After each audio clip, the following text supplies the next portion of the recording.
Today on Unity Motorsports Garage, we're going to take a look back into drag racing history, and we're going to talk about the race that changed the NHRA forever. This race was orchestrated by none other than Big Daddy Don Garlits himself, and needless to say, it was controversial at the time. This is the 1972 National Challenge in Tulsa, Oklahoma.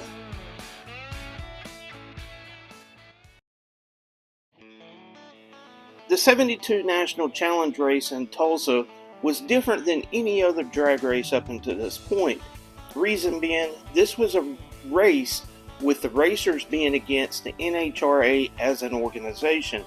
There's a lot of factors that lead up to this point to make this race actually happen, and there's actually some key players involved. The first key player being Wally Parks. He was the founder of the NHRA and former editor of Hot Rod magazine. Second being Jim Tice, president of the AHRA. Third being, of course, Don Garlits. And fourth being an admiral, Emmett H. Tidd, of all things, an admiral. We'll get into that later. Drag racing is truly an American pastime, as it originated here in the United States. But in the early days, it was very unorganized. You had kids hopping up jalopies, and there was no structure to any of the racing. Most of the racing took place on the street, but other times, racing actually took place on abandoned runways from World War II airports in the country. This is where Wally Parks enters the scene. In 1951, he created the NHRA in an effort to get racers off the street onto the racetrack in a sanctioned event. Beginning, there was only one race, and it was called the Nationals. Therefore, every racer in the country came together trying to prove that they were the baddest in the land. After seeing how much of a major success the Nationals actually was, after a few years they decided to go west to California for another race. This made strategic sense in the fact that most auto part manufacturers, or speed parts rather, was based in California. This race would be known as the Big Go West and would later be called the Winter Nationals.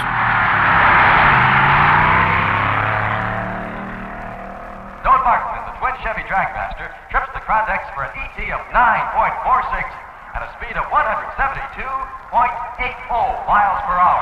That's top speed so marvelous. During the early to mid 1960s, drag racing was growing at an exponential rate. Most teams were just buddies that came together to actually build a car. Not really much money involved, but there was also something else that was taking place. It was generating huge interest in the public. Drag racing attendance was picking up, and it would actually become one of the nation's largest spectator sports by the middle to late 1960s. This is all very relevant to what's leading up to this race that I'm telling you about. But we got to continue with history to get to that point. With popularity of drag racing taking off in leaps and bounds, drag strips started to pop up all across the country. With that being said, these tracks wanted to have the top names in the country come to their track to attract fans and spectators. How did they do this? This was prehistoric internet days. It was done by publications such as Drag News, National Dragster, Drag World. You get the picture. They would schedule these big names in and pay them really well to do a 2 out of 3 match race. And that is how most drag racers made their money in the early days. The second big meet of the year, the Spring Nationals, was held in Bristol, Tennessee, in the heart of the hilly Piedmont region of southwestern Virginia and northeastern Tennessee. There isn't a level quarter mile in the whole area, but that hasn't stopped the local citizens from becoming drag racing fans. The NHRA, realizing the popularity of drag racing and how it was growing at such an expansive rate, decided to have more national events all across the country. Well, there's only one problem to this. As I've already stated, most of the professional drag racers made their money match racing across the country. by having these additional dates, it took time away that they could be making real money. This past summer, I was fortunate enough to be able to go down to Don Garlits Drag Racing Museum in Florida and actually interview him about this particular subject. It's interesting to hear his point of view as he was the one heading this up. So let's take a look at his perspective from the early days. Let's talk a little bit about the money in drag racing. In the early to mid 60s, you made all your money match racing. The national events, you only had the Winter Nationals and the U.S. Nationals, and you didn't really win that much, did you, at national events? Well, the Nationals only gave you tools. I did win a Mustang car at the 64 Nationals. But, Wow. we didn't sell it, so what's that going to do, Yeah. All my money was made match racing. Yeah. And I could match race 2 and 3 times a week. Yeah. Wednesday, Friday, Saturday, Sunday. If I could get to the tracks. Did you ever have any animosity as far as what the NASCAR boys were getting paid to win a race versus what was happening in the NHRA? Oh, yeah. That's what brought about the big purses.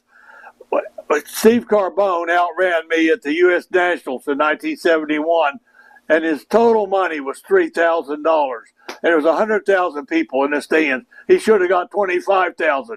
So I told Wally Parks that. I said, that race should pay $25,000. He said, it'll be light years before we pay $25,000.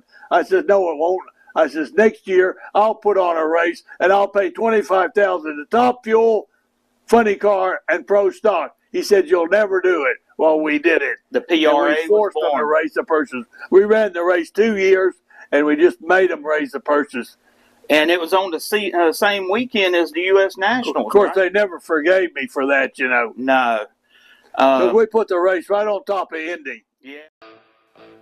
So now that you've heard the story from Don Garlits himself, Big Daddy, we got to talk about how did this race even come to be? You've got to remember, during the 1960s, there was something else going on that was major, and that is the Vietnam War. There was a lot of discontent in this country for the war, a lot of frustration, and a lot of young kids would use drag racing as an outlet. Many of the people that was drafted either bought hot rods or they wanted hot rods. So it was only natural when the USO decided to go on tour in Vietnam in 1971, what did they do? They enlisted the PRA, the Professional Racers Association. And this is where Admiral M.H. Tidd actually comes into play, as he was the one who orchestrated this trip. During this trip, it was Richard Petty talking to Don Garlits about the purses involved in drag racing. Richard asked Don, he said, how can you consider yourself a professional racer when the winner of the 71 U.S. Nationals only won $3,000? To put this in perspective, Richard Petty won $45,450 for winning the Daytona 500 in 1971. This was the straw that broke the camel's back. This is where Jim Tice actually enters the picture. He was the president of the AHRA, and Don Garlits was actually the vice president. Even at one time, Don was president, but that's a story for another day. Now that Don actually had a relationship with the Admiral, it became possible to generate the money needed to produce this race and produce the big purses that they were going to guarantee, as he mentioned previously in the interview.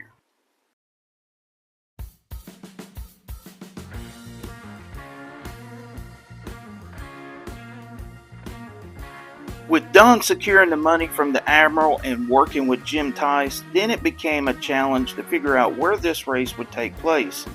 None other than Tulsa, Oklahoma. That is where Jim Tice wanted to have it.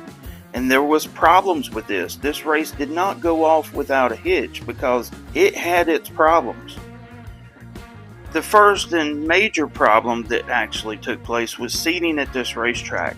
While Tulsa was a fairly large track, it paled in comparison to the U.S. Nationals at Indianapolis. Knowing that this race had to have a lot of spectators in order to pay the big purses and help cover some of the ticket, They rushed to try to get 8,000 additional seats installed at the track, and well, that didn't happen. And there was a whole host of other problems, major oil downs. You get the picture.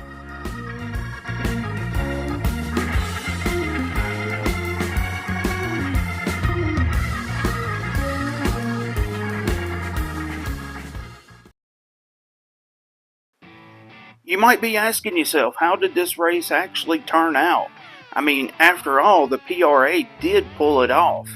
It was the richest payout in drag racing history. To top it off, they even took pictures of the checks to prove that it was paid out, which I think is pretty cool. But who were the winners and who were the losers? That's really what we want to know. Well, in Pro Stock, it was Grumpy Bill Jenkins over Herb McCandless. And in Funny Car, it was Tom the Mongoose McEwen over Preston Davis, leaving only Top Fuel, which was Don Moody over Dennis Baca. Don and his fellow racers actually pulled it off. And while the race had its problems, it did force the NHRA to pay larger purses to the racers. But Wally Parks never forgave Don Garlits for having that race on top of Indy. Don's relationship with the AHRA would continue to pay off, as in the future he would actually be sponsored by the U.S. Navy. What most people are unaware of is he was actually a spokesperson for the U.S. Navy and was an unofficial Navy recruiter, a lifelong Navy recruiter at that, in which he refused to take any pay. I hope you enjoyed this video. It was a lot of fun to make, a lot of history, and I hope you enjoyed this type of content. I appreciate you watching. If you have any suggestions, put it in the comments. Don't forget, like, share, subscribe, and until next time, this is Andy from Unity Motorsports Garage. I will catch you later.